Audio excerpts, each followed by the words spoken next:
Hər vaxtınız xeyir olsun. Gündəm xəbərin efirində bir xəbər diqqətinizə çatdıracaq. Belə ki, millət vəkili Aqil Abbas Yeni Sabaha açıqlamasında maraqlı bir fikir səsləndirib və o deyib ki, paytaxt gələcəkdə Ağdam olacaq. O, Ağdamda aparılan tikinti işlərindən və şəhərin gələcək perspektivlərindən də danışıb.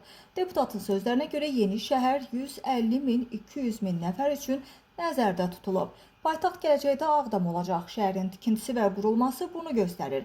Küçələrin, prospektlərin eni 4 zolaq, düz istiqamətdə 4 zolaq geriyə gedir.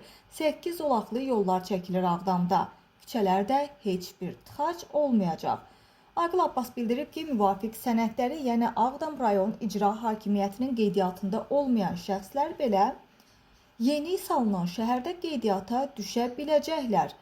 Xatırladaq ki, Azərbaycan paytaxtının Bakıdan köçürülməsi ideyası bir müddət ki, sosial şəbəkələrdə müzakirə olunur və şəhərin həddən artıq yükləndiyini əsas gətirən istifadəçilər baş planla belə Bakının müşküllərdən azad olmayacağı rəyini bölüşürlər.